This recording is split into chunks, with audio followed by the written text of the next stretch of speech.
So I managed to get my hands on the new Sony Fx3, and you lot know me, mate. I couldn't help myself but to try and build a nice small run and gun minimalistic style rig for this camera. And this camera is quite unique in the fact that we can actually mount directly to the body without having to add like a cage and things to bulk it out and make it heavy. So I'm going to be going over this rig, and I'm also going to tell you why I think Sony have made a fundamental error in their top handle, even though them XLR inputs are absolutely stunning. So let's get stuck in, mate. Bosh.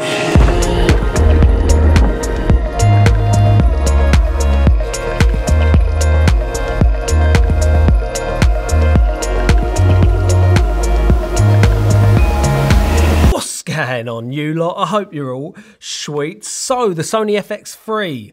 Sony, don't try and kid us. We all know this is a Sony A7S Mark III in a more cinema-based body. And I've got to say, I really do like this body. For me, the best thing about it are tally lights. And tally lights can seem quite like boring and simple, but for someone who shoots a lot of interviews, corporate and client work, lots of performances, I usually have an A and a B cam. And for me to monitor my A cam and then see my B cam over in the distance to see that there's a nice big red light on it, to know that I'm actually capturing footage is a really big thing. The fact that we can now mount directly onto the body instead of bulking this thing out and having a big cage on it is a really big plus. And this top handle with them XLRs. This is a really, really big feature for anyone who's shooting audio. But I do think Sony have made a massive fundamental design flaw with this camera. Surely Sony knows that people that are going to buy this camera are video shooters. Therefore, Sony surely know that video shooters need a really good monitor, and if there's not a good monitor on the actual camera, they're going to want to mount one to the camera. Looking at this with the top handle on, where the hell are you going to mount a monitor? Yeah, you could mount the monitor on the top here. Let's give that a go. Right, well that's cool, but now I can't actually hold the top handle because there's nothing left to hold. We do have them mounting points on the left and right hand side of the camera. This one here covers up the bloody HDMI flap, so that's a no-go. The one on the right hand side just feels a bit weird, and this one on the left hand side just doesn't really work for me. Why did Sony not stick a nice cold shoe on the top of this handle here, or at least moved the audio module down and then had a nice placement for our monitor?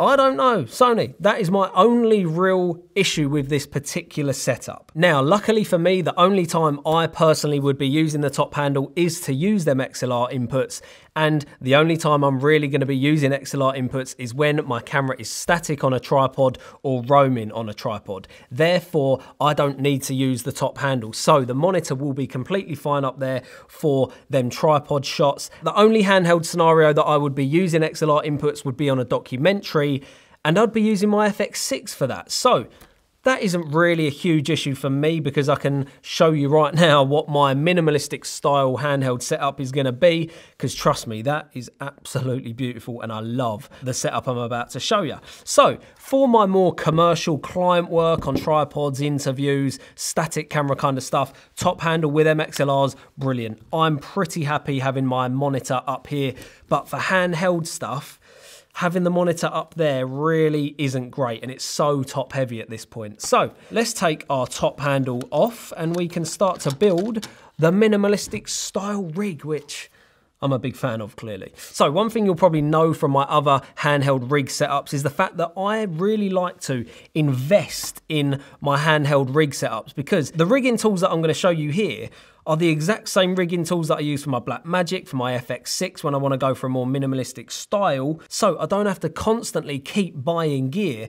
I can just use the gear that I've already bought for my other cameras, and it feels very, very native to me. And I'm very, very used to this particular setup. So it allows me to get used to my rig a lot quicker. So for this particular rig, as you can see on the top, we've got 3 very, very nice mounting points. So I'm going to take my small rig NATO rail. I'm not going to be using the smaller NATO rails because we need a little bit of height on our handle on this particular one. So let's get our NATO rail attached on the top up here. You are going to need the 100mm one. Next up, we've got our side handle from Small Rig with the NATO mount on it. Now, you'll probably remember in my Blackmagic video, I had to cut down my handle so that my camera sat flush on the table, and this is that exact same handle. Now, you'll notice that I've stuck another NATO rail on the top. I think this one's from Minimalist Rig. Some of these companies' names are really, really weird. But the reason for this is so that I can get my monitor in the right location on this side handle, and it all comes off cleanly on one piece of rigging, basically. So let's stick our side handle on the right-hand side of the camera, tighten that up, and there we go. We've got ourselves a really, really nice side handle for this camera. You hold your camera in the right-hand side and then you cradle the lens with your left hand. That is typically my favorite way to operate a mirrorless camera. Now, a lot of you will probably ask, James, why haven't you decided to use the mounting point on the right-hand side for a handle? The reason being, there's only one mounting point. You need at least 2 mounting points so that your mount doesn't twist off. Anything that you stick in here will eventually twist off, especially if you're using it as a handle. Sony should have had 2 in there or 2 close together, because then that way you can stick a nice handle on the side there and you don't even need to be coming across the top. Let's get our monitor and let's mount that bad boy on. Boom. That right there, for me, is what I call a very, very nice handheld setup. Very, very minimal, very, very small, lightweight, and very, very easily detachable. The whole thing comes off right here. The same with the cable. All you've got to do is pull the cable out, which I'll show you in a minute, and then your whole rig can break down so easy, so simply, and you can pack down really, really fast, and it's very, very easy to go from being handheld to being on a gimbal. The only real flaw from here is the fact that you can very, very easily still hit your record and your joystick, but hitting the white balance and the ISO at the back is a little bit tricky. But with this particular camera, once you've got your setup going, this is a really, really nice rig. I've always been a massive fan of a side handle. It just gives you so much more control, especially when you're shooting handheld. I know this camera has got IBIS, but I actually shoot with the IBIS off quite a lot because I really like that characteristic style of handheld shooting when there's a nice little bit of shake, especially when the rolling shutter performs as good as it does in the recent Sony cameras. So I like to keep my rigs really modular, so if I do want to start recording audio onto this, I can just very, very simply get this little cold shoe adapter, screw this onto here,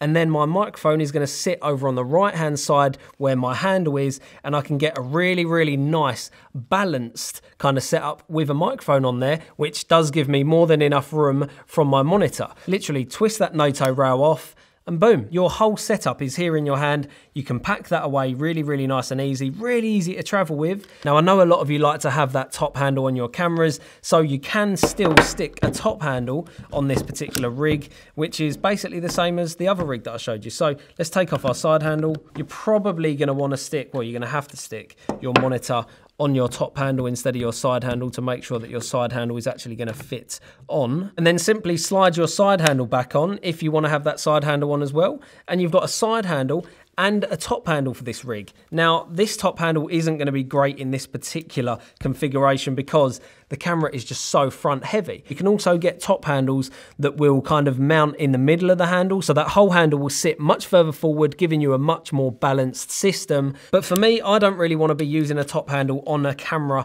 and configuration this small. If I'm going to be using something with a top handle that's going to be much bigger, I might as well be using my FX6. So if you do want a top handle, you can do that on this rig nice and easy. But for me, I like to keep it small, minimal run and gun. That's the reason why I personally would get an Fx3, just to keep things really small, really, really light, run and gun, handheld, just like this. And this is such a small footprint.